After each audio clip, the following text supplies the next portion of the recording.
Okay, we are back live on Instagram.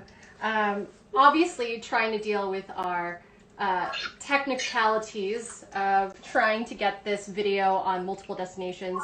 But for now, we're definitely on Instagram. Hey, Mary. Still messing around with the camera. So, and adding Ruby. I believe we're almost live. Welcome back, everyone. Thanks for joining. Hey, oh, see, I knew this was going to come. I am sideways. I got to figure out how to get my phone upright. Here. Okay. Fantastic. Okay. Yeah. Hold on a second. I don't know how to mute myself on this. Do I have that option?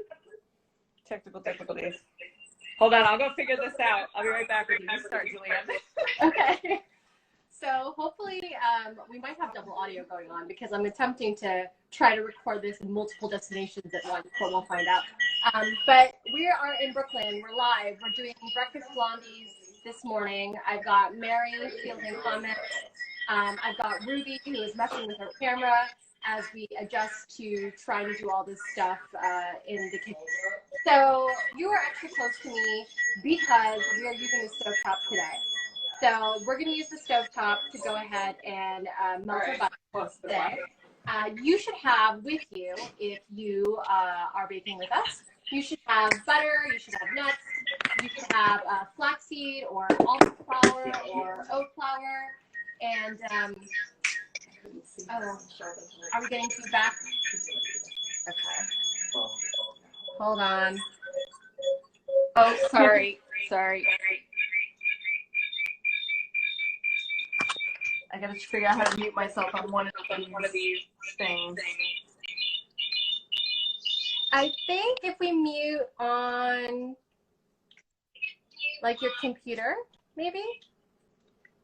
I'm trying to find out how I do that. Okay. So hello everyone. While we do our technicalities again, this is like our #1 thing as we do these things live, since we have no idea what we're doing in general. So I've got Mary. Is that working, Mary? Hello, hi. Hi. I think that's Alex that just joined. Hi, Alex. I can kind of see comments today. Ruby's setting her stuff on her computer. Do you still hear feedback, Mary? Anybody else can also jump in if they're hearing feedback on their side. Otherwise, we are going to go ahead and bake breakfast blondies today. I was going through the list. We need to preheat our oven. My God, we should start doing our priorities. We're preheating our oven today to 350 degrees, which I'm going to do right now. As we go ahead and set all this stuff. So preheat your oven to 350 degrees. Gather your ingredients we're using today. If you're following the original recipe, we're using butter, we're using flaxseed meal or almond meal or oat flour. We are using nuts, maple syrup or honey if you've got it, salt, baking powder, eggs, vanilla. And I found some handy dandy butterscotch extract the other day while I was going through my stuff during quarantine, and I'm going to use that today. So we're going to go ahead and try that. But you should be preheating your oven to 350 degrees, and according to Mary, everything is good as far as feedback is concerned. So we are live here with Ruby on her side of New York on Instagram. And we are going to bake breakfast blondies. So welcome to everyone else that just popped in. We are preheating our oven to 350 degrees, and we are gathering ingredients. You're going to need a saucepan. Most of the work that we're going to do today will be on the saucepan, I believe. Ruby's going to follow the actual original recipe because she's being good about it. I'm just a paranoid baker. You're going to see me attempt to try to go ahead and do some substitutions, and we're going to all learn this stuff together because why not? Let's experiment while we're like here and like baking. So welcome to everyone that joined. I'm going to go ahead and mess with all the settings. Everyone's volume should be good. Hopefully there's no feedback. Hopefully we're recording in all sorts of random places, and we are preheating our oven. So Ruby, how are you doing today? Aside from us doing all this technical stuff. We're trying to get a new camera set up because I don't have anything that will hold my phone vertical. So but my cameraman is working on it. So, and I'm also trying to keep an eye on the cats because every time I turn my back, they're up on the counter. So, well, you know, I mean, this is how it is when you're like live baking. Like everything is happening. yes. So you know, it's like. And of course, the cats were napping until about half an hour ago. And then as soon as I started getting ready, they were like, "Ooh, what are we doing?" I know. Same thing. I'm hoping that my cats are taking a nap right now. If not, they'll probably make an appearance because they like jumping on high things. There you go. But if not, everyone else is waiting. So I went ahead and listed a whole bunch of substitutions that you can use today in the case scenario that you don't have the things you need because, as you know, most of us are all in lockdown and you might not have been able to get to the grocery store this week or you don't want to make any unnecessary, hey, cameraman, you make some like unnecessary trips to the grocery store. You want to stay home. I hope everyone's staying safe. Not just for your own good, but for the good of the folks that are on the front lines. So we are trying to mess with everything that we've got in our kitchen and in our pantry. So if you don't have butter today, if you've got oil, if you've got applesauce, that'll work too. If you don't have maple syrup, you can use honey, you can use regular sugar. Brown sugar is best, but if you don't have brown sugar, bust out the regular white granulated sugar. If you don't have flaxseed meal, which I definitely do not. I thought I did. I looked in my refrigerator, and that flaxseed meal is way expired. So we're not going to use it. I have this tiny little mix of like chia and flax that I'm going to use. That's really healthy. And I was about to say, thank you, Ruby, for that good segue. The chia seeds can be substituted for flaxseed. Just make sure that it's an actual meal and it's not the seeds. That is definitely going to mess with the recipe if it's not in a meal. So if you don't have that, you can also use, if you're trying to be gluten-free, you can use almond flour, you can use oat flour. Either one of those you can make from scratch by grinding out your almonds or your oats in a blender. If you've got a blender. If you don't have a blender, a food processor, don't have that, you have a coffee grinder. I don't know, maybe you're fancy and you have a spice grinder. Whatever. You can go ahead and do any of those things and get the flour that you need. Or if you're one of the lucky people that was able to find real flour in the stores, congratulations. Because it's like sparse around everywhere around New York. So you can use regular all-purpose flour, whole wheat flour, I don't know, bread flour, cake flour, whatever you've got. The whole point of it is that whatever you've got in your kitchen is what we're going to work with today. And we're going to experiment together. Ruby, again, follow Ruby if you're sticking to the original recipe, because she will be fantastic at sticking to the original recipe. And I am going to attempt random experimentations. So if you hear me go off the cuff and you're like, yeah, that doesn't look like it's going to work out, JulieAnn, I'm going to go ahead and follow Ruby, which is why she's here to kind of keep us on track. So Ruby will keep us on track as I deviate per normal. And I've got Mary, our resident scientist, caveat I always say, because she doesn't want me to make you think that she's a food scientist. She's not a food scientist, but she is a baker and she's a scientist. So she's going to help us out with any random questions that pop up. I can kind of see the questions popping up in the comments, but I'm not too close to my camera. Ruby, if you see anything and you want to go ahead and say anything, feel free if anything pops up. And if not, I'm sure Mary will keep everyone entertained because she loves to heckle during these sessions and chat with everyone. So please say hi to Mary. And she also says that she's Googling stuff, and that's how she knows scientific things. I don't know. Awesome. That's how I know. Welcome. If you've just joined us, which I think a couple of you have, welcome back to the Brooklyn Kitchen. I am with Ruby. She is in Queens. We're in New York in our kitchens. We're baking breakfast blondies. You've preheated your oven, I hope, while I've been babbling. 350 degrees. And if you've not, please do so. And let's talk about pans. So today I'm using an 8x8 square pan. This might look familiar because I think I've used this like almost every single time we've been baking. I think, Ruby, are you using an 8x8? I am. Okay, fantastic. So Ruby's also using an 8x8 pan. If you don't have an 8x8 pan, I think we might have covered this in previous, I'll say episodes, I'll put that in quotation marks, in previous episodes. You can go ahead and make whatever you've got work. If you've only got a loaf pan today, use a loaf pan. If you've got a 9-inch pan, use a 9-inch pan. You can go ahead and adjust any of your pans by using aluminum foil. I'm going to use the aluminum foil greasing method today.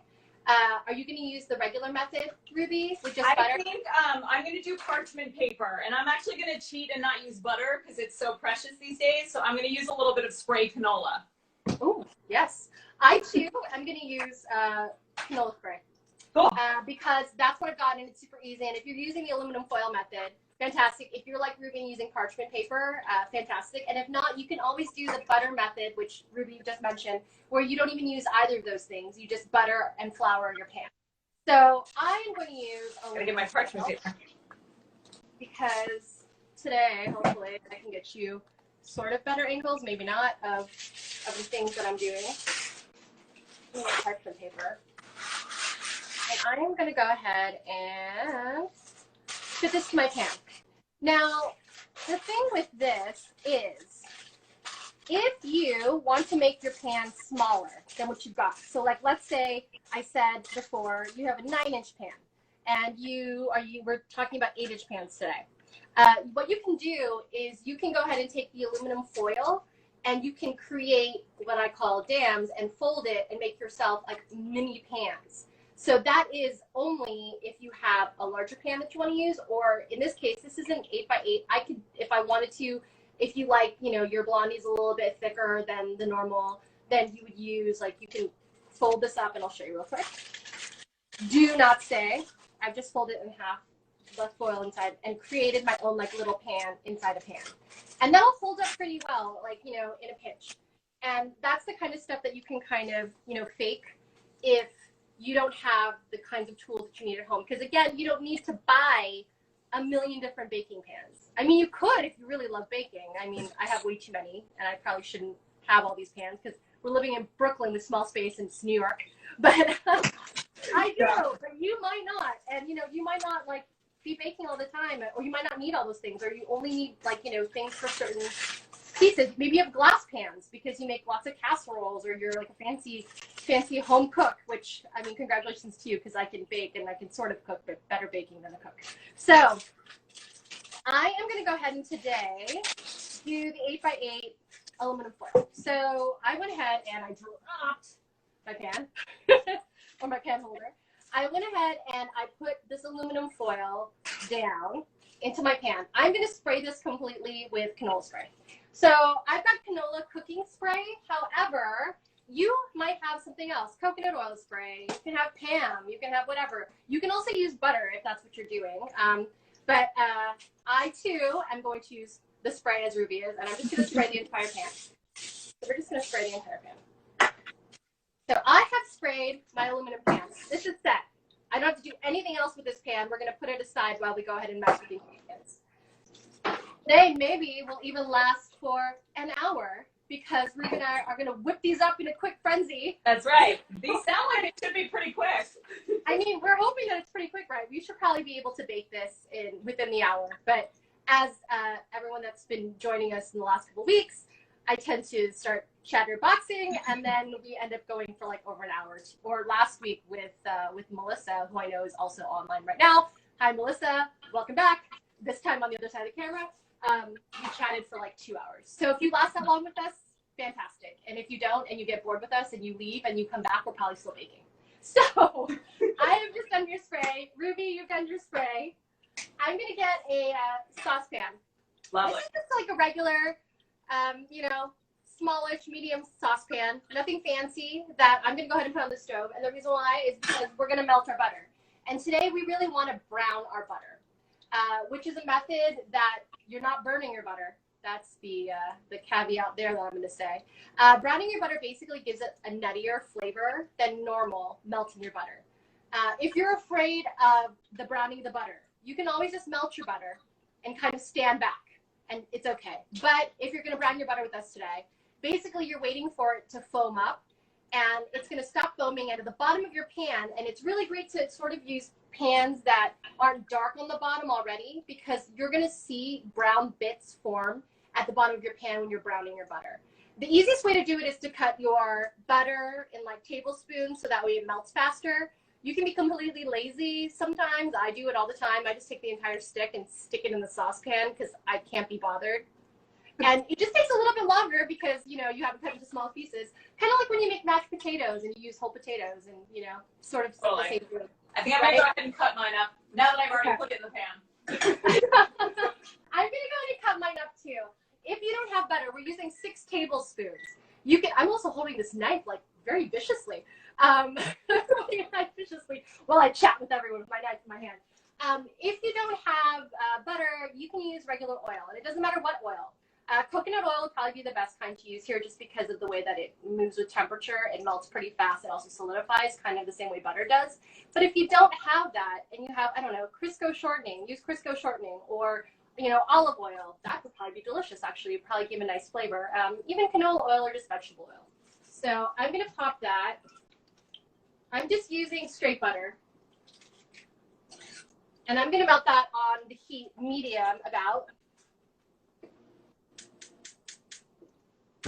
Woo, that was a flame. Watch out.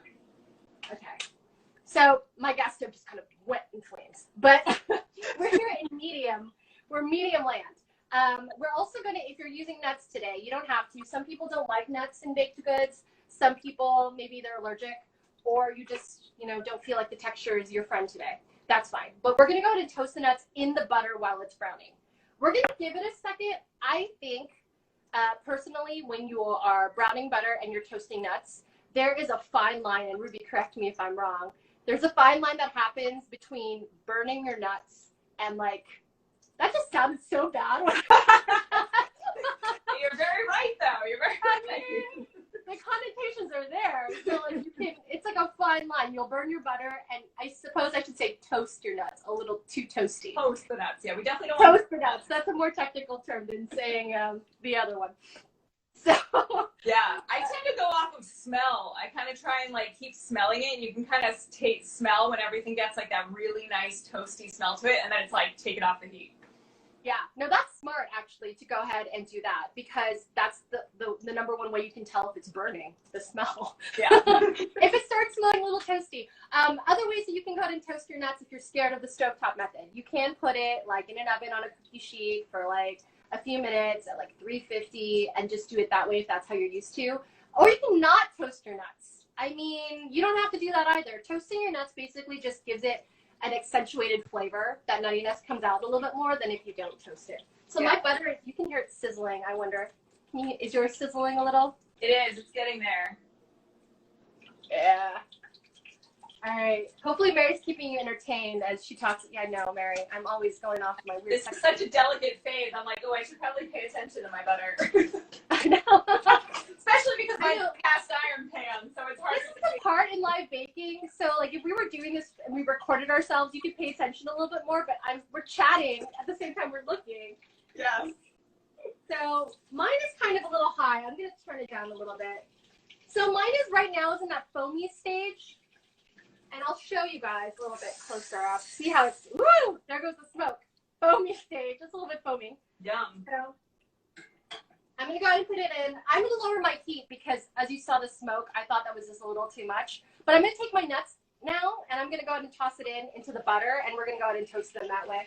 So I can hear it still foaming, and this is where I'm saying about medium, low. You don't wanna burn your butter. I'm gonna add the nuts. I'm using pecans here, but again, you can use whatever you want. If you got hazelnuts, pistachios, I don't know, walnuts, almonds, knock yourself out, whatever nuts you've got. Mixed nuts. I'm going to go ahead and take a wooden spoon that I've got handy, my handy wooden spoon. And I'm just going to go ahead and mix the nuts into my butter. Okay? And we're just going to do that for a few minutes. And again, you want to go ahead, because we're cooking on the stovetop today, you want to sort of make sure you're not burning anything. Your house especially. So please keep an eye on your butter. As Ruby says, there's a fine line of the smell of where it's just toasty and then it's just plain burnt, and you don't want to burn your butter.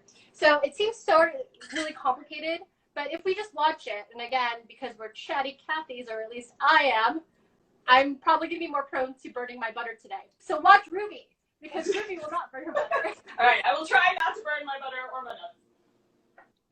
So I'm stirring it. Mine's still foaming, and my butter is still pretty yellow. If your butter is starting to actually brown, that's a good sign. And again, you're going to start seeing brown bits form at the bottom of your pan, and it's going to start foaming less. And if you are using oil, you don't have to do any of the stuff that we're doing right now because your oil's already melted. So congratulations. You don't have to do that. You just get to stare at Ruby and I and watch us and wonder why we've made our lives difficult. We're using butter. But butter is so good. So mine is still, so I turned my heat down earlier because I was scared, and now I feel like I should turn it up a little bit. Yeah, I got mine at a pretty good heat, and it's still foaming. Yeah, mine's still foaming too, so I think that's good. But there's no smoke this time around, so I think that's a good sign. We're planning to do this browning for, I don't know, about 5 minutes. That sounds like a reasonable amount of time. Yeah. I'm making that up. So you can go ahead and just watch it. And again, if you're using oil, like coconut oil instead of butter, if it's already melted down, I'm going to say melted down, it's already liquid, you don't have to heat up your oil. You could just go ahead and toast your nuts if you're using them. And I would just go ahead and put them in an oven, same oven that you're warming up, 350, and just put them flat on a cookie sheet tray. And for about 5 to 10 minutes, same thing, kind of watch the toastiness level. And you can kind of do that while we're melting the butter. Your oil is already melted, so you don't have to go ahead and use the stovetop. So just as an FYI, because some people might, want to do that, but we're like, yeah, So I'm browning my butter. Mine's still foaming. I'll get it closer here so you can kind of see. It's kind of, it's still in that stage of it's foamy. I'm looking for brown bits. I'm not seeing any, so I'm going to put it back on the stovetop. So the recipe today, depending on what kind of flours you're using, is gluten-free. So you can feel a little bit healthier about your life because we're also going to try to use non-refined sugars. And this Blondie is actually going to be more of like a muffin, cakey Blondie versus like that fudgy Blondie. If you're trying to do a fudgy Blondie, then we're going to increase our flour ratios. But again, if you're following the original recipe, watch Ruby. Do not watch JulieAnn. So I have a question, JulieAnn. When you keep talking about the flours, the flour technically in this recipe is the flaxseed meal, right? Yeah, correct. Cool. And adding more flour makes it fudgier? Yes, it will. That's so if you add more flour, it will be fudgier. And I know that sounds really strange, but it's because the cake causes all this rise and causes all the air to happen. But because we're adding more flour, it's going to make it denser. So if you add more, and this is here where the ratios kind of go funny, right? The liquid, and this is where Mary, our resident scientist, Mary, Google this, can tell you why that if you go ahead and add more flour, why you'd have to reduce your liquids. So in this case scenario, if you were adding a lot more flour, we have to reduce liquids. So my suggestion to you is use about 3/4 cup flour, because we're also using peanut butter or almond butter. If you're not using peanut butter and almond butter, you can just use a whole cup of flour. That's regular all-purpose. If you are not using all-purpose flour and you're using like a gluten-free type of flour like almond, you have to do a 2-to-1 ratio on almond flour just because of the way that it is, texture-wise. And then you're going to go ahead and use that and reduce to 1 egg. Today we're using 3. And the reason why we're using 3 is because we're not including lots of flour, and the eggs are going to aerate our batter, so that's what's going to make the rise happen. If you want it fudgier and you need to make it denser, you're going to have to go ahead and, again, increase the flour but decrease the eggs, because the eggs cause the rise. And with fudgy brownies, you don't want the rise, right? You want them to be dense. And in blondies, which are basically butterscotch blondies, would you say, Ruby? Like butterscotch blondies or butterscotch brownies or blondies? I guess so. Yeah, I can see that with the brown butter and the nuts. Yeah. Okay, so I was chatting too long, did not stir my butter, but I'm staring. Mine is still foaming. The nuts seem pretty toasty, but I wouldn't mind keeping it in for like another minute or so. How are you doing? Too. So my butter is really foamy. And again, if you guys were the lucky ones that chose to do this oil method, again, congratulations, you're like way ahead of us all. So do you think having nuts in the butter made it more foamy? Because I've never browned something in my butter at the same time. I would assume that it would. I would assume that the volume would, because at this point, if I was browning my butter normally, my foam would have gone way down. But because we added that extra, like the nuts, the foaming is still really pretty heavy. And I think this is the point where you're going to have to watch more for the toastiness smell and for the idea that Your butter should start getting a little bit browner. Mine's really foamy. And I'm looking at the bottom just to see if it's browning. Smell a little. I think we're okay. Another minute or so. Definitely not burning, which is a plus. So hopefully everyone else that's watching. Oh, that's so good. I think I'm going another minute. What about you, Ruby? About another minute? I think I might be there. Okay. I think I'm there. I think I'm gonna call it. All right, cool. Okay. So if you are Ruby and you're gonna call it, you have to strain your nuts out of the butter. So make sure you have a strainer handy. I'm gonna go ahead and I have this other handy dandy bowl, which I will give you hopefully a better look so you can see the bowl. I'm gonna go ahead and strain the nuts into this bowl with a regular strainer. I've got like just a small strainer, but whatever you've got at home, I use this for a whole bunch of things like sifting flour and stuff. What's really nice about it is it's in a bowl like that. I don't have to worry about it. But you can use any strainer just as long as it has something that can filter the liquid out of the nuts. So actually, I'm going to strain the nuts into this bowl, and then I'm going to use my pot as my mixing bowl. It's going to be very crazy. Okay, so I think my butter's done too. So I'm going to go ahead and take the nuts and the butter, very foamy, and I'm going to go ahead and strain it right through.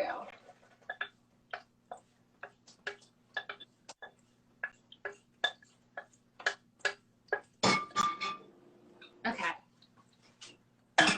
So what you should get is all the nuts in the strainer and then all the butter into the bowl. Yeah, nice little toasty nuts there. Ooh, yeah, those look good. Perfect. All right. And actually, I've changed my mind. I'm going to use this bowl because now the nuts in the strainer, I'm just going to stick it on top of my saucepan. All right. So we have got the butter. It is brown. I'm going to see if I can get you guys a super duper crazy angle. Maybe not, maybe yes. See how you can see my butter is brown. And the reason why you can tell is you see all the brown bits of butter that has accumulated at the bottom of my dish. Yes? That means you've successfully browned your butter. Congratulations. You've successfully browned your butter. I almost took you off the feed, Ruby. Sorry. All right. That's what happens when I move the camera. So I'll come knocking again if you boot me out. I know. So everyone, you're seeing my bowl. This is hopefully going to be helpful to you. We have browned our butter. We have put the melted butter into our other mixing bowl. Hopefully, this is all happening with you. What we're going to do next is we're going to add our almond butter. Okay. So I'm going to use a mix of almond butter and actually peanut butter. And the reason why I'm doing that is because I don't have enough almond butter for this recipe. And I'm not sure about what everyone else is doing at home, but mixing butter sounds like a good thing to me. You can use tahini if you don't have regular peanut butter. I'm using, Mary hates Skippy, but Skippy again, here we go. And I'm also using this almond butter. Right. I'm going to use whatever's left of this peanut butter jar, and then I have some new almond butter that I'm going to crack open. So. Nice. So we are putting in 3/4 of a cup, whatever you've got. We're going to spoon it in.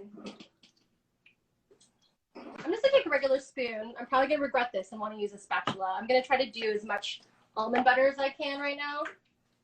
I'm going to stir my almond butter a little bit because it's looking a little separated.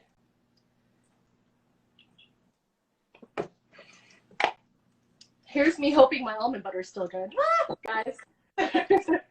I don't know. Just put it in. We'll be good. You know how almond butter can kind of like, you know, and here Mary can go ahead and talk to me about expiration dates on the feed there. Almond butter can go bad. Easier. Oh my God, all nut butters can go bad. Yeah. Not good. Smells okay though. I'm doing the smell test. Mary will tell me that's unscientific, but I'm doing me. So long as it smells good, you'll be fine.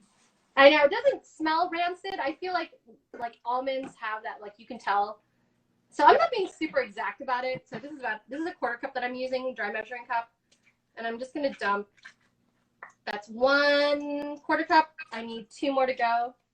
You guys are just watching the exciting world of me putting my almond butter in the pan. This is like the thing with using butters. And Melissa, I hope you're out there because we used peanut butter last week. So messy. So messy. So messy. It's the most, I mean, look, this is not even exact. It's kind of like, you know, enough. I always want to get those measuring cups that they have that, like, it goes in and then you sort of push it out the other end. So that's like, smart. it like squeeges it out as you go. Yeah. That's super smart. The last thing I need is one more thing in my kitchen, so. I know we just don't have space in New York. I mean, I'm jealous for all the people that are like living large. Yeah. In other places. I mean, my kitchen is large for New York City, but it's still full of cooking things. I know. I have no counter space. We're going to make it work. And I'm precariously holding my measuring cup and making a mess. Oh, I actually might just use all almond butter. This is surprising, guys. I might have enough almond butter. This is going to be a crazy world. Nice. Yeah, but I've used all my almond butter. Like, absolutely all my almond butter. And actually, there's like a smidge left that I'm going to add in all the almond butter. In it goes. And again, if you don't have almond butter, you can use peanut butter, you can use tahini. And if you don't have either of those things, or maybe you're allergic or you just don't like nut butters, increase your flour. And this is where we're going to talk about how you're going to be a little bit fudgier. So the peanut butter, the almond butter, the tahini is going to go ahead and add to the density factor. A lot of people love those like 3-ingredient peanut butter cookies because you don't need flour for those, but they like rise up. It's because of the eggs and the peanut butter mixing together. So in this case scenario, that's what this butter is going to do for us, this nut butter.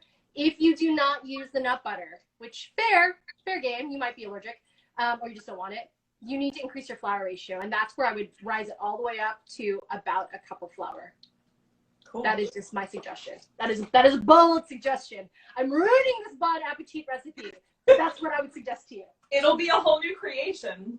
It will be a whole new creation, and it's probably gonna be super delicious, guys. Probably will be. Use what you've got, do what you can.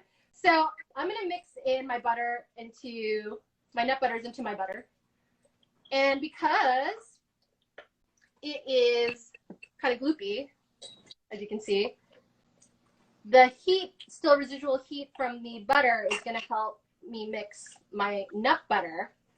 Too many butter words. Nut butter. Too many butters, Drago. Into my bowl. It smells really good. I can tell you that. It smells delicious. If the wooden spoon's not working, I also have a whisk. Oh, yeah, it does. I'm going to bust out my whisk because I feel like that's an easier time. I'm going to use my whisk. Oh, there we go. That's better. Yeah, whisk, you think? Yep. Whoa. So we talk about overmixing all the time. In this case scenario, there is no such thing right now as overmixing because we haven't incorporated any gluten to this. So you're just trying to make sure everything's smooth. And the reason why you want to do that is because you want to equalize and incorporate all your ingredients within the recipe correctly. So when you put it in the pan, you don't like have a bite of too much, almond butter or peanut butter because you had a lumpy piece of almond butter that didn't melt down. So I'm going to mix mine until I don't see any more lumps. And almond butter is so notorious for being lumpy because of the oil separation. I feel like if you're using peanut butter, you might have a better and easier job than I. And I'm just like smashing down my lumps with my whisk, not being fancy about it. So mine's kind of really liquid. It should be really liquidy. Yeah. All right. And it's going to be pretty liquidy because, again, we're not going to incorporate gluten unless you've been wild and crazy. And like I said, maybe you're using oil and then you chose not to use nut butters and now you're using a whole bunch of flour. More power to you, okay? Just don't, I should have made that caveat right now. Don't add your flour right now. Because, and everyone home is like, you've just ruined my baking, JulieAnn. If you've added your flour right now, like it's too early in the process. Don't do it. Don't do it. We're still on liquids. Baking is so exact. You have to do liquids before you do dry ingredients. Otherwise, you're just going to ruin the texture. So mine is really gloopy and droopy. Hopefully yours is too. This is the point where I would say we're going to go ahead and add your sugars. So you could be using a half cup of maple syrup. You can use a half cup of honey if you've got it. And if you don't have any of those things, you can use regular brown sugar. I would use a cup. And again, I tend to be the type of person that like less sweet type thing sometimes. You can always get away with, and pastry chefs everywhere are just going to tell me I'm wrong, but you can always get away with skimming off just a little bit of sugar at the top. You don't have to go all the way to a cup. If you get like, I don't know, a little bit between 3/4 of a cup and a cup, you're fine. And it'll just be a little bit less sweet. And that's fine, because sometimes things like this will be super sweet, depending on what kind of mix-ins you're about to put into your breakfast blondies. And again, if you are following the regular recipe, please follow Ruby, because she is being good and I am being terrible. Half a cup of maple syrup. She's using maple syrup, which I think in a breakfast blondie is going to be delicious, because the whole reason why is you're eating it for breakfast. I'm going to go ahead and kind of do halfsies. Let's see how this works out for me. I'm going to go ahead and use maple syrup. This is a great maple syrup that I got upstate in the Hudson Valley, so I'm just going to use this. Yum. All right. I got to get more maple syrup. I'm going to do, this is the part where I was telling John like 2 weeks ago that if you are using liquids, you should probably do a liquid measuring cup. But I'm not. I'm using my dry measuring cup. It's going to be a little bit off, but that's okay. You know, I'm doing that too. I never noticed. I don't want to wash that many dishes, to be honest with you. Yeah. Okay. So I just went ahead and I put some maple syrup in. Now I'm debating whether or not I want to actually put any other sugars in. I just put a 1/4 cup. You're supposed to put half a cup. You know what? 3 sheets to the wind. I'm doing half a cup. Let's do it. Go for it. I'm going to do half a cup. I was going to be like, oh, guys, I'm going to use some brown sugar and some maple syrup. Just see how it tastes. And you know what? I like the idea of maple syrup. I think it's going to taste like super delicious. I hope the maple syrup taste doesn't like, get ruined and like lost. So I've just put half a cup. So half a cup of maple syrup or honey or 1 cup of sugar or even 1 cup of coconut sugar if you've got that. All right. So let's go ahead and mix it all in. Whisking it all in. Because it's liquid already, that maple syrup mixing in is liquidy, but it's so interesting because I'm mixing it now and it's kind of thicker now. It did thicken up a little bit. It thickened up, and I think that's because the butter is starting to cool down and the nut butter made it thick. So this is good because this is the kind of consistency we want. They're following recipes as it says. That's a good idea, right? That's amazing how that works. All right. This is the point where we're adding vanilla. So we're still doing all our liquids, right? Okay. So you can use vanilla extract. You can use vanilla bean paste. You can use whatever you've got. Some people like using almond extract because they're not a big vanilla-y flavory person. I found butterscotch extract. Oh, that's cool. In my cupboard. I don't know if it's still good or if it's going to work, but I'm going to use it. Nice. So I'm going to use half butterscotch and I'm going to use half vanilla. We're going to live on the edge today. I love it. So you're using a whole 2 teaspoons, okay? And this is going to impart some flavor. I love vanilla so much. I do too. And you know what I found, guys? I found that when recipes call for vanilla, you can always add more vanilla, and it only makes it better. Definitely. It only makes it better by like at least another teaspoon. I kid you not. So I'm using a teaspoon of butterscotch. I've got a whole batch of vanilla brewing in my closet. Oh dear. Ruby and I are making messes. Hopefully everyone at home, if you're following along, you're doing much better than we are. It's hard to talk and bake at the same time. It really is. And this is why, like, if you do like cooking TV shows or food, like they always have their ingredients all set and measured, and when they're not doing this in real time like us, and then they're gonna open up their ovens and everything will be ready. Oh my god, I just ran out of vanilla. They make it look so easy. This is good that I have butterscotch. I just ran out of vanilla. There goes my vanilla. Well, I'm not quite at a teaspoon. I've got some vanilla bean paste because I'm fancy. So I'm going to toss a little bit in there. That'll be great. What do you usually use that for, vanilla bean paste? Vanilla bean paste is really good. So basically it's the vanilla bean that they've scraped and added into like extract, basically like alcohol and vanilla. And what it does is it gives you vanilla bean seeds and it's more concentrated vanilla flavor. I like using it in places like cake, if you're using it like for a vanilla cake or anything that imparts that needs that extra vanilla. You don't need this in cookies. You know, that vanilla extract is perfectly fine. But like in the loaves, I think the vanilla bean paste is great. You can always use a scraped vanilla bean. I don't know what people have at home. I mean, if that's what you've got, I mean, more power to you. If you can find that in the grocery store right now, or if you shipped yourself vanilla beans, I mean, you're winning life, okay? Maybe it's a random enough ingredient that is still available in grocery stores. I know. So I'm just whisking in my vanilla. My batter's pretty thick because we've been chattering. Or I've been distracting Ruby and chattering. Now mine's thickening up too. Okay. So here we are. What are we doing next? We're adding our eggs. Okay? Because again, all the liquids first before dry ingredients. That's the rule. So I like cracking my eggs in a separate container. Can I just say that as the recipe follower, can I just say that it does actually say to add the flaxseed, the salt, and the baking powder before we start adding the eggs. Oh. All right. You know what? Let's go. Let's go. Just saying. Okay, then as the recipe follower says, if you want to do it the recipe way, we are going to add all our ingredients and throw 3 sheets. But if you are using, here's my caveat for you guys at home. If you've been using substitutions and you're going to be using more flour, okay, that's anywhere from 3 cups to a cup of flour. Do not add that flour right now. I will say that to you again. Do not add that flour right now, because what you're going to do is you're going to add gluten and it's going to get your texture completely off, which is the whole point of you adding more flour, is because you want a fudgier version. Ruby and I are doing more of, like I said, like a cakier version of a blondie, because it's more of like a breakfast muffin that's disguised as a blondie, which I think sounds delicious. So in that case scenario, you can add in everything that we're about to add in right now, because you're not using that much flour. I hope that made sense to everyone. And again, if you're using at 3/4 cups to a cup and you're not using 2 tablespoons, do not do it. Don't do it. You can not trust me and just do it, but don't do it. But don't do it.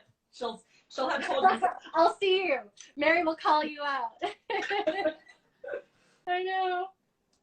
So we're here. We are using, what are you using? You're using flaxseed. You're using your flaxseed chia mix. I used a mix. I had flaxseed and chia seeds, and I blended them up in my little nifty NutriBullet. So I didn't. I've got almond flour, surprisingly, like this little bit of almond flour. So I'm going to use that. Because flaxseed is a little bit more potent to binding, I'm going to actually add double. And this is where, again, if you're following Ruby to the letter, she's only doing 2 tablespoons. I'm using gluten-free flours like almond and oat flour instead of flaxseed, which is not going to bind as well as the flaxseed, because the flaxseed expands in liquid, right? The almond flour is not going to do that. So I'm going to actually add 4. I'm going to use 2 tablespoons of almond flour. And I grinded up some oats because I was extra. I grinded up some oats in my coffee grinder this morning. Yeah. And it became a powder, so now I have quote-unquote oat flour. And I'm going to take that and I'm going to do 2 tablespoons. So I've actually put 4 tablespoons of flour. That was very not exact of me. 4 tablespoons of flour into my recipe, because I don't have flaxseed. And the flaxseed or the chia seed is going to expand more in liquid. And because I don't, I'm using regular kinds of flours. I'm using 4. And if you've got regular flour at home, again, the variations of what you could be doing here right now, who knows, because we're not watching you and it's up to you. You can be using 2 tablespoons of all-purpose flour, more power to you. That'll work just as well. Or if you're going for that fudgier texture because you've omitted the nut butters, you've been crazy and you were using oil instead of butter, start upping your flour. Again, you're going to be using up to 3/4 to a cup of flour, depending on what you're doing. Choose your own adventure baking. Exactly. So you got your flour in there, or your flaxseed meal. I'm adding a teaspoon of salt. I'm using regular sea salt. If you've got kosher salt, you can use that. If you've got Himalayan pink sea salt, go in and use that, because you're fancy and fabulous. Do it. I'm doing trying to decide if this was my half teaspoon or my teaspoon. Oh, it's my half teaspoon. Good thing I looked. If you had a little bit more salt, would it really hurt? I don't know. I mean, too much would be a problem, but I know. In case this should be, so I'm gonna be wild later on. I'm dumping caramel into this, so I feel like, I could get. I know. Oh my God. So, teaspoon of salt, half a teaspoon of baking powder. So I've got my half teaspoon. I'm gonna level that off just with my finger. That's so unsanitary, but I'm the only one eating it. So I've been waiting for this point in the recipe all afternoon. Can you tell me what is the difference between baking powder and baking soda? I know they do different things, and in all my years of baking, I can't keep them straight. Okay, so baking soda will actually give you more. And here goes. I need Mary, our resident scientist, to fact check me as I go off into my tangent about baking soda versus baking powder. Baking powder is definitely going to help in the rise. So it's going to puff everything up, right? Cool. Baking soda, as it interacts with the acidity levels in all your other pieces, will also be a rising agent. However, baking soda is also responsible for browning in a lot of recipes. So like in your cookies and things like that, when you're using baking soda, it'll actually cause like the browning texture. Browning on your recipes, it actually helps that. But that's because of the way that it mixes in with the acidity. It still gives you the rise, but for more bang for your buck in cakes, baking powder is the way to go. And then this is the point where, again, Mary, resident scientist, start fact checking. Fact check JulieAnn real time. Because I just told everyone maybe a lie. I don't know. Take stuff up. So I put my salt, I put my baking powder, I put whatever flour you're using, and we're going to mix that all up before we add the eggs. So I'm doing that right now. I will give you the angle of my bowl so you can see me. Because I didn't, like I said, because I didn't add a lot of flour, it's not going to do anything if I overmix this. The problem lies when you're using regular all-purpose flour and the gluten that develops because of the mixing. But because I'm using gluten-free, I mean, hopefully my oats were gluten-free. I don't know. So, I know, right? Technically. Technically, yeah. So I went ahead and everything is mixed together. This is the point where we're adding eggs. I'm adding my eggs one at a time because I don't like having, surprise eggshells when I bite into something. You can actually see your egg when you do it one at a time. So I do the same thing. I'm going to grab a separate container. Okay. So, like I said to you guys before, the rise is going to happen with the eggs. So if you're using eggs, you're using 3. If you're choosing not to use eggs, let's say you're doing a fudgier version of this, you're using 3/4 a cup to a cup of flour, don't use all those eggs. You're only using 1, maybe 2, depending on how much flour you're putting in. I put a whole bunch of substitutions on my Instagram. You can go and check that out, and you can vary your eggs on that. If you used applesauce, you don't want to use an extra egg. You're going to deduct that. If you're about to add bourbon, go more power to you to all bourbons. 1 less egg because you're adding too much liquid now into your batter. And the ratio needs to be correct in order for all the baking science to happen. Mary can fact check me again if I'm wrong. So Ruby and I are separating our eggs. I'm cracking them 1 by 1. And the reason why we're adding our eggs 1 by 1 is because you can check to make sure that the egg shells don't fall into your batter. And at the same time, you can go ahead and take, if you break in an eggshell accidentally, you can go ahead and use the actual egg to take the shell out of the white and the yolk before you add it in. And we're going to add it in 1 at a time to go ahead and incorporate it well. So at this point, your butter is cool. Everything should be cool in here, and it should not cook your egg. But we'll add it 1 at a time. Mix really well. Ruby's doing a good job actually mixing. I'm going to do 1 egg. I'm going to change my angle, show you what's happening with the egg. And we are mixing like crazy. 1 at a time. So I've got 2 more to go. Ruby might be ahead of me. You guys probably may be also ahead. Again, if you're using other methods, if you're doing other flours, you've made a whole bunch of substitutions, please reference my notes about how many eggs you should be using. Fudgiers, anywhere from 3/4 cups to a cup, then you need to be using just 1 egg. But I'm using, this is my second one. It's looking really gloopy. What's going to happen too is when you incorporate the air and the eggs, it's going to just be shiny. Your batter will start looking shiny. Yeah, it's looking really yummy. I don't know if you can see mine here, but it smells really good. I can tell you that. Yeah, it does. It smells like Breakfast and Blondie, which is the whole thing. Perfect combo. So I've been lucky and there's no eggshells in my eggs. So I'm dumping the last one in. And I'm giving you guys a view of the mix.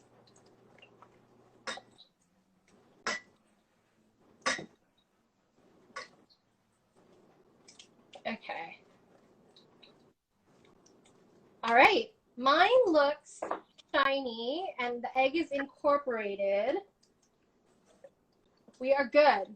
So my batter looks pretty good. Yeah. It's sticky and it's liquidy and it's still kind of gloopy and it's dropping as it drops. This is the point where if you're crazy, you can add in all your mix-ins or just your nuts. So, so the nuts have been hanging out in the strainer. I'm dumping that right in. I'm going to add some mini chocolate chips for kicks. Oh, that sounds yummy. Or you can add like white chocolate chips too, would be good. I want to add some chocolate chips too. I'm deviating. Yeah, like I like adding chocolate chips into my blondies. These are all the people that are like, I like blondies because I don't like chocolate. So you're ruining it. You're ruining it. I would say probably about half a cup. You can eyeball that. And if I'm correct, cup just to show you, we're keeping a few of our nuts aside to put on the top, right? Yes, you can. Okay. This is the part where I go, JulieAnn's not. So if you're Ruby and you're being fantastic and sticking with the recipe, keep some of your nuts, probably about 1, 2, 3 tablespoons of your nuts, out of what you just incorporated into your batter because you'll sprinkle it on top. JulieAnn's being terrible and she is incorporating all her nuts. Either way, they will be in your blondies. So we're putting chocolate chips in. I'm doing it. I'm gonna go like half a cup. I'm gonna go half a cup. I'm using Nestle Mini. Shout out Nestle. In it goes. You can use whatever brand you want, and I'm just dumping it, and I'll show you the view of these while you watch Ruby being fantastically good about her baking. And I'm just going to fold it in, so I'm going to take my whisk out, and I'm going to use my spatula. And again, you don't have to have these tools at home. If you don't have a spatula, use a spoon. You know, you don't have to be fancy. I'm going to use this. I'm just going to, when I say fold in, that's basically doing a turn and overlapping the batter. You're taking a turn and you're overlapping the batter. And the reason why you're doing that versus just stirring is because it doesn't add in air, as much air, into your batter, which will help it later on because we don't want it to be too cakey. Cakey enough. All right. Yeah. Chocolate's totally the way to go, Alex, for sure. Always. Okay. So, you know, I don't think I can see any of the comments. Ah! Ruby! Hi, Alex! This is a shame. We had so many random people. I think Chris was on for a hot minute. So, hey, Chris, we're having our own little Atlantic Conservatory reunion. So, all right. I'm going to go ahead and now that all the mix-ins are happening, I'm going to go ahead and prepare to put everything in my pan. I was contemplating putting caramel in this. In what form? Like little caramel chips or what? I was thinking about just putting glops of caramel in it, but wondering to myself if that's too sweet. Because instead of me putting nuts on top, I'm just going to dollop caramel. Why not? Why not? I mean, this is how the cookie crumbles. If we're going to use a baking euphemism, this is where it will end for me. So at this point, it was pretty healthy until I decided to add chocolate chips in. It's still healthy though. I mean, depending on what you're using. For you. It's an antioxidant. I'm thinking about at this point, like I said, there's a whole bunch of mix-in you can use. You can use any kinds of chocolate chips, white chocolate chips, nuts, caramel, bourbon. Knock yourself out. If you're using bourbon, I would just use a smidge, guys, just a smidge. I was telling Ruby that I was taste testing bourbon in like brownies and blondies and things like that the other day, and I put a heavy hand of bourbon, which you would think would be delicious, and it was like biting into alcohol, which, to be fair, I mean, the whole reason why you're adding in the bourbon is because you want a little bit hit of alcohol, so. Could be worse. Could be worse. I know. Oh, Catherine, sippy cup issues. Okay, so I'm going to go ahead, guys, and I'll show you a different angle. I'm taking my prepared pan, and I'm just going to dump my batter in. And this is the part where if you saved your nuts after you put your batter into your prepared pan, you can go ahead and top your creation with nuts. Oh my God, this smells so good. I wish you guys really smelled does. this in. It's amazing. It smells like, I kid you not, it just smells like maple syrupy, sugary butterscotch goodness. Yeah, and I gotta say, I licked my whisk because I love batter, and it's delicious already. So I'm gonna taste it. I think you should. I'm all about batter. I know there's raw eggs, but oh my God, actually, it's good that I did taste it because I now think that it doesn't need caramel. Nice. I actually don't think it needs the caramel. The caramel I think would make it too sweet. I'm gonna go no caramel, but I will top with some more chocolate chips. There you go. I think that's a good compromise. That's gonna be my compromise. And actually, I've got white chocolate chips, so we're gonna have double the chocolate chips. I'm gonna have white chocolate chips. Nice. But if you've got caramel sauce at home, and you like, maybe taste tested the batter yourself, and you thought to yourself, actually I think it's not that sweet, and I can go with this extra sweetness, and sometimes that's delicious. I say knock yourself out. Add the caramel. I would just dollop some on top if you've got like the store-bought kind. Just dollop some on top, and then just sort of take your fork or your spoon and kind of swirl it in, and you've got a caramel topping of your piece. So I'm gonna take white chocolate chips though, and I'm gonna be not exact about it, and I'm just gonna top my batter. I've got regular chocolate chips, some white chocolate chips. I was thinking to myself, it probably would be good too if like you added like some Malden sea salt on top if you wanted to be fancy. Oh, that would probably be really good. The salt factor would be really good, the kind of flaky salt. I'm just adding a whole bunch of chocolate chips. So I just eyeballed that, guys. Like, I'm so not exact today. You're welcome. Everyone baking at home with me, they're like, JulieAnn, you've ruined it. Hopefully you're following Ruby because she's going on the recipe. We can only make it better, guys. We can only make it better. So yeah. Now I've got my batter ready. Hopefully yours is ready at home. I'm going to go ahead and grab this delicious batter in my prepared pan, and I'm going to stick it in the oven. We're going to go in for about 20 minutes, I would say. I just stuck it in. 20 minutes. Crazy, and adding a smattering of salt on top. Smattering of course salt on top. All right. I would say, yeah, use some Malden sea salt. I think it'd be delicious. So I'm going to go ahead and I am setting my timer. Catherine, this is the time you gave me like 12 years ago when I moved to New York. It still works and it matches my kitchen. I'm putting it in for 20. Oops. It would help to actually put the right amount of time. Sounds like a ticking time bomb. 20 minutes? 20 minutes. This can go anywhere, to be honest with you. It can go anywhere from like 18 to 25, depending on what it feels like. Sometimes with recipes, I like erring on less time because everyone's ovens are different. And the reason why they give you that timeline is because of that factor. Because let's say you're living in a high altitude location, or maybe, your oven. This is why also I think professional chefs have a thermometer in their oven on top of their oven settings, because I have one in my oven because I never trust what it says. Ruby's are really good. JulieAnn's on the seat of her pants. She does not have an extra temperature gauge in her oven. If you do, more power to you because you've upped your game. The idea that you've also just put another temperature gauge, because now your temp is accurate, right? So because of that, and the reason why they give you such a long baseline is because they're trying to account for people like JulieAnn who don't have accurate ovens. And so it can go anywhere from like 18 to 25 minutes. I checked it in at 20, but like I'm probably going to check it in, to be honest with you, around 15 just to see what it looks like.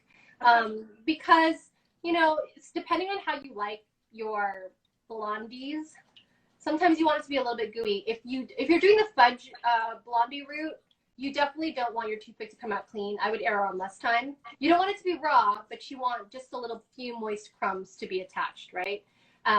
We learned this lesson. Hey everyone, like I prophesized, we totally got lost on the first broadcast because we went over an hour.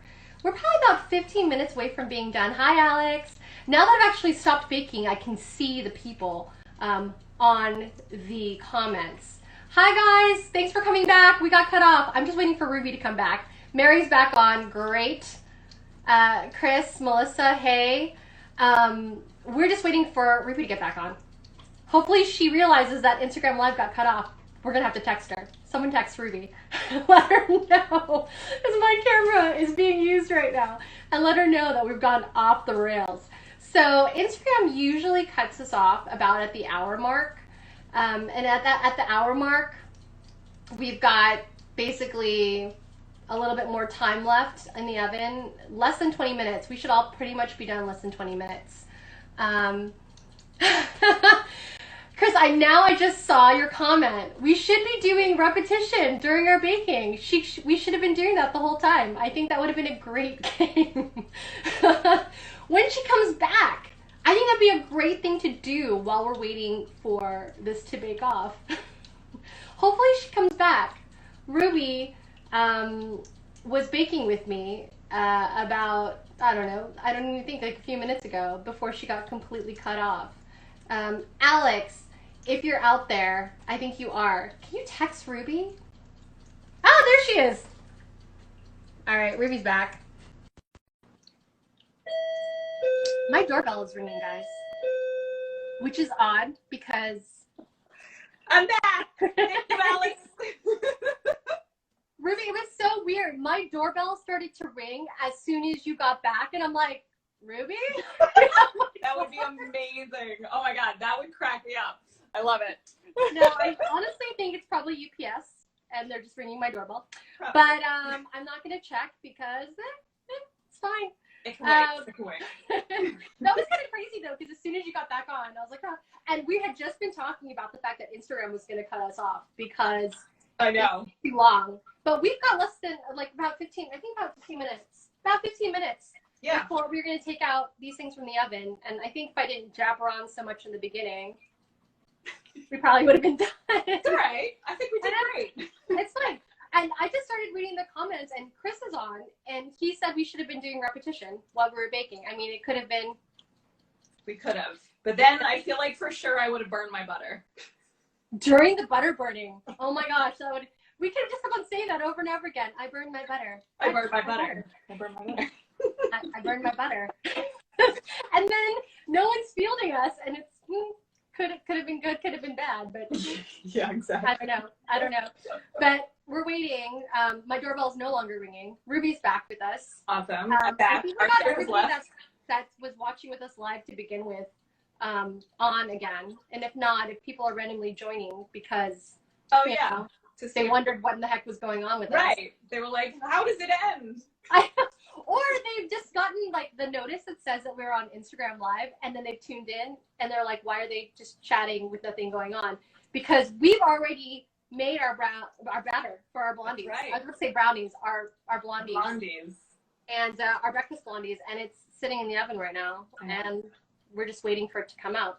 You know, in the spirit of my quest to make a cocktail today, I was looking up recipes, but there's nothing good sounding that had the name Blondie in it. So I was like, I have to wait. I'll wait. That's too bad. I know. I think last week I promised everyone that was watching that we were making almond cake, which was a lie. Because it almost happened. I was going to make amaretto sours, which would have been amazing. That would have been delicious. And actually, when Ruby was mentioning to me that she was making cocktails, I thought to myself, you know, last week Melissa was on with me, and she was drinking her lovely sparkling rosé, and I was sadly drinking sparkling water, not the same. And as we wait, would have been great. You could have given us like a tutorial. Oh, I should have done a sour. Anyway. Sorry, Alex. It'll be your job next time. I hear you're coming up soon. So. Alex is going to join me on one of these baking live situations. I love it. He will make up for the fact that we failed miserably and don't have a drink. But apparently people are playing drinking games as they watch us. So seriously? I think Melissa and Mary are doing some sort of drinking game. Well, that's amazing. I love that. Probably not. I don't know what the rules of that drinking game. Perhaps the number of times it takes for us to check our batter. Maybe. The number of times like we have to look at comments. I don't know. Number of times we mentioned like teaspoon or. Oh gosh, can you imagine? That'd be pretty good. I feel like, yeah. I mean, I think I used the word caveat like a little too much also when I was talking about substitutions. Oh, I don't know. That's interesting. That one doesn't stick out to me. I know, but I feel like, like you don't realize you keep on saying, oh, when you say extra. Nice. I do say that a lot, actually. Fair, Mary. Fair. It would be a boring drinking game if it wasn't something you said a lot, so. I know. I didn't realize, but it's true. Also, you said a lot less this time. Oh. Did I fail? Have you guys been wanting to drink more? Should I just stay for fun now? Extra. You want me to say it one more time so you can get another sip in? Extra. You're welcome. I know. Now you got 2 sips in. I'll just think about it the next time. I think before we start, Mary, you should tell everyone what the word of the drinking game is, and then let me know, and then I'll try to toss it in as many times as possible. This way no one will notice how long they've been baking for. It'll just be... I know. You'll probably be plastered by the time we're done. And I mean, the fact if you're still watching, I mean, more power to you. So, and I mean, this is going to eventually, like, live somewhere, and there you go. They say it's not the same. Melissa, it's not the same.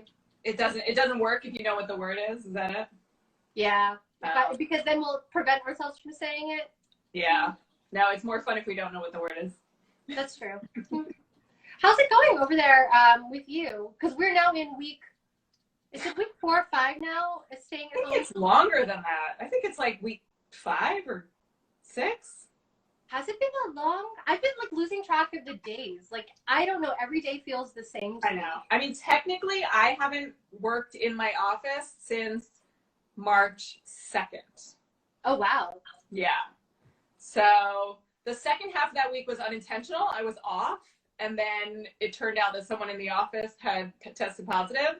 And so I didn't go back to the office. I was just like, nope. And then now everybody's working from home. So it's been a while. It's okay. It's like, it's so bizarre and surreal. I look forward to my work days now because they give me some structure and something to do for 8 hours. But no, we're doing fine. Like, Sunnyside is pretty good, all things considered. So grocery store is holding up okay. And we have a farmer's market, which is nice. So that's actually really good because I know that one of the hardest things I think that we probably had to adjust to is the idea of, I mean, even living in New York where sometimes you just don't want to carry a whole bunch of groceries with you, but the idea of if you really just needed to run out and get something really quick, like you were making something, you were inspired, and I don't know, you want to make macaroni and cheese, and you have neither macaroni nor cheese, and you can go out to the grocery store real quick and just pick it up, and now you can't really do that. Right. I mean, you could and just endanger a whole bunch of people or yourself, actually. In a way, it's hard because we have a grocery store on our corner, and that we literally always called it like our downstairs pantry because it was like you were like, oh, I want this, like you just run down and get it. It's so easy. But so now having to control those urges and be like, nope, you have to cook with what you have in the fridge and in the pantry. Be good. You get your once a week shopping trip in, and that's it. So, yeah. I mean, you got to do what you got to do, I think. And like I said, and I think that's why, like, as we've been baking, when I start running out of things, I think to myself, oh, I need to, like, add that to my list. But then you go to the grocery store and you can't find things. Like, flour is huge. Like, a lot of people have just been baking bread. I was considering maybe on one of these things we can make bread. But the time on that, I mean, we would just have to bake the dough and then come back. It's like an all-day thing with the rising and, yeah. It would take a while. Hey, Sherry. I ended up, I ordered a 25-pound bag of flour. Did you really? Did it come? I did, yeah. It came. It's spelt flour because I usually use spelt flour instead of wheat flour because it sits better with me. But yeah, it came and like, thank God for it because yeah, there's no flour. Today, I actually went to the grocery store and there was sugar all of a sudden. So I hadn't had powdered sugar and I kept wanting to bake things with powdered sugar. So I got like tons of sugar. So now I think I'll be set for the summer for sure. Oh gosh, I think I was about to say I think I stocked up on sugar right before all this went down because I had just run out, and I usually buy large bag, like 5-pound bags of sugar because cool.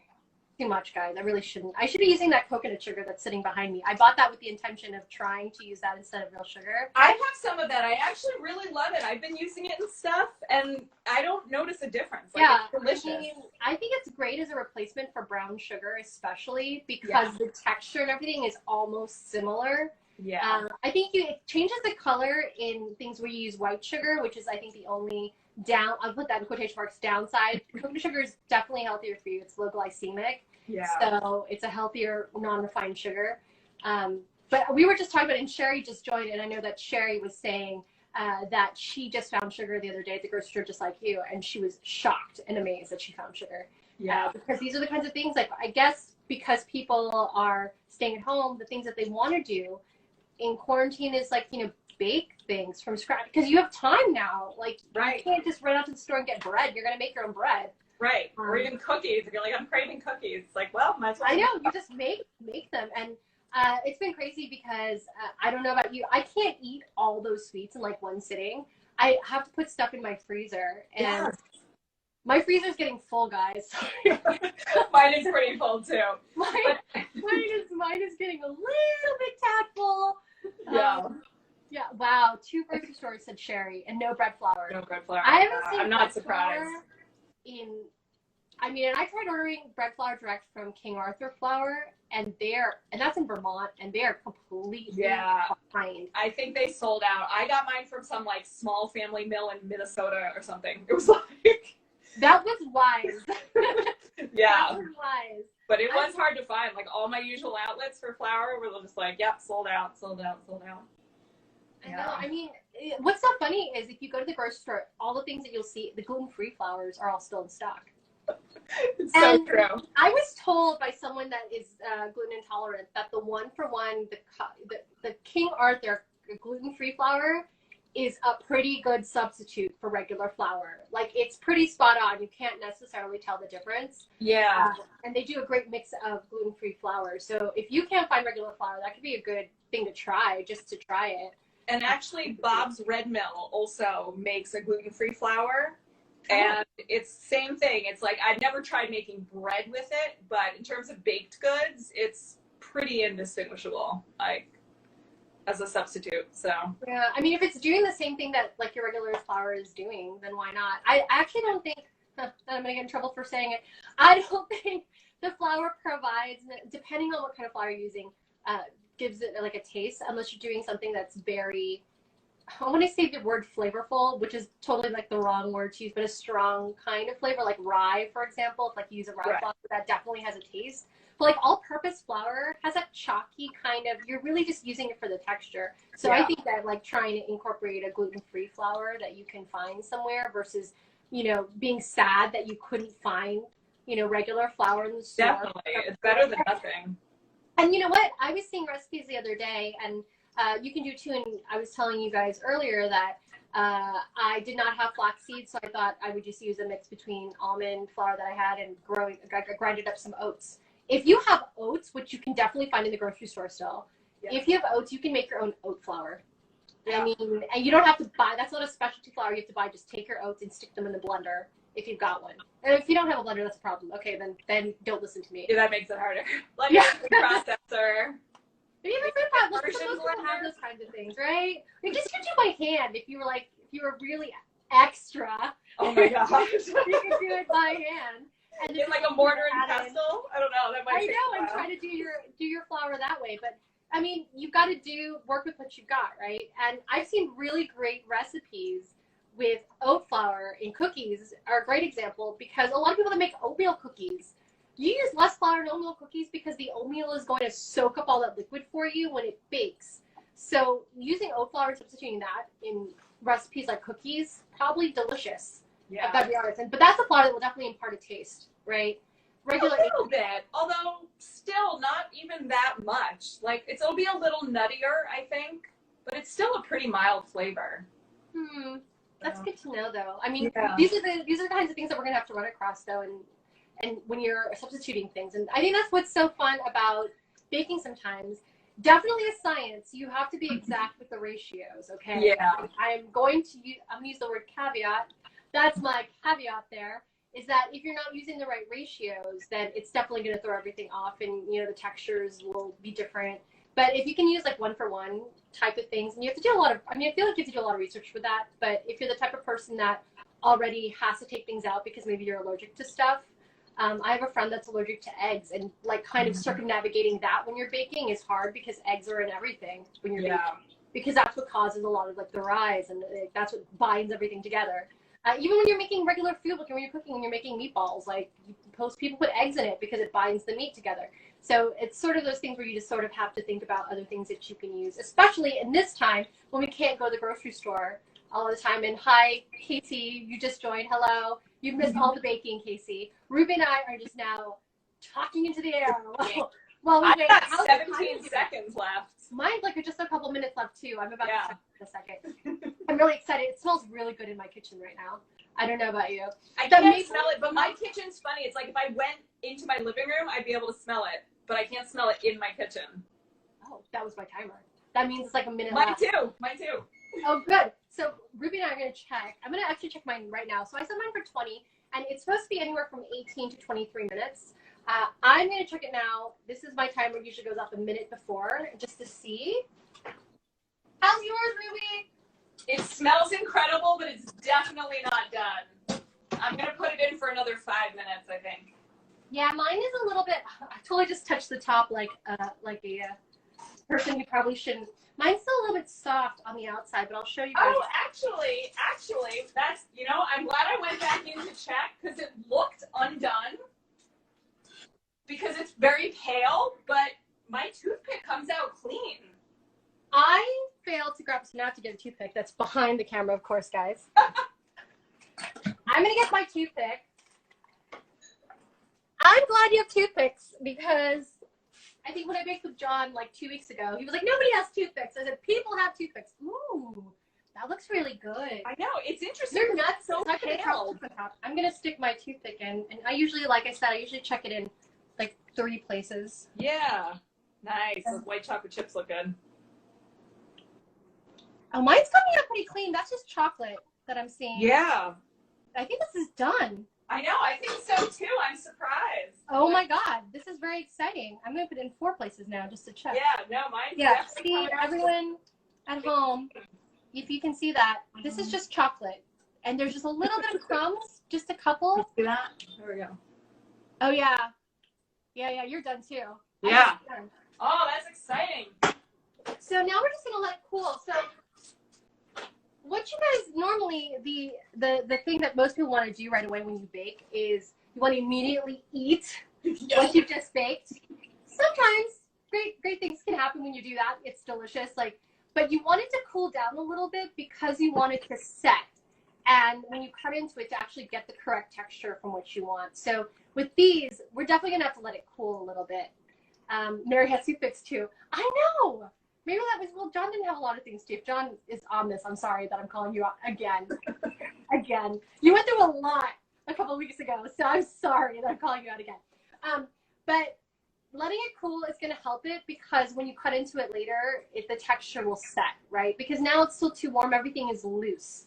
Yeah. And if you wait a little bit and you let it cool, then because it's setting, when you bite into it, it's going to actually be whatever texture it's really supposed to be. And it's probably going to be dense, which is delicious. Maybe a little fluffy. It's looking a little kind of cakey fluffy. I didn't mess with the recipe too much. So mine should possibly come out around the same kind of way that Ruby's is. Although, like I said, I use an almond oat flour mix and Ruby used the actual flaxseed meal / chia seed meal that she had. But it smells mapley and it smells delicious. It smells really good, yeah. I'm really excited. I'm very excited. This is actually great. We've actually finished in a reasonable amount of time. Aside from the fact that we got cut off by Instagram because I chatted too much in the beginning. It's all right. It's all right. I think we did a good job. I think so too. That was nice and concise. So I think that was pretty smart of us. So unless anybody has any questions, I hope everyone's bake has gone pretty well. If not, I know, exactly. Please take photos of anything that you've made and please tag Ruby and I. I would love to see if you made these things with us. And hopefully I'll take pictures too and show you guys what it ended up being. And likewise. Since we both never made this before and it might, who knows what it tastes like. I know, I'm so intrigued. I'm it's very an curious. Interesting recipe, but it smells amazing. I'm looking forward to it. So it smells really good. I mean, I definitely think you can have that for breakfast. I mean, despite the fact that there's chocolate chips in it, I think this definitely qualifies as healthy, I think. I think so too. But if you are not like Ruby and I, and yours is still in the oven, make sure the toothpick test again. It should come out pretty clean. A couple of crumbs are okay, but it shouldn't be liquidy. And just double check if you put chocolate chips in it, if like we both did. Sometimes the chocolate, because it's melted, will like show up on the toothpick. Don't count that. It really is just the batter. Mine looked kind of loose when I took it out, and so did Ruby's. But I touched it, and it was actually pretty firm on top. And I'm glad I used a toothpick test, because if I didn't, I would have put it back in and probably overcooked it. So now we're just waiting for it to cool. So thank you, everyone, for joining us. And I'm glad you spent your morning or afternoon, depending on what time zone you're in, with Ruby and I. And hopefully you had not terrible camera angles and our technical difficulties per usual happened. And that was exciting and fun. And we'll take pictures of our stuff, and hopefully you take pictures of yours. And we'll do this again next week. Thanks for having me on, JulieAnn. It's fun. Thanks for coming along with the ride, Ruby. And thank you, Mary, for fielding questions per usual and being snarky. And thank you to everyone else for watching. And have a good day, everyone. Stay safe. Stay at home. Okay, bye.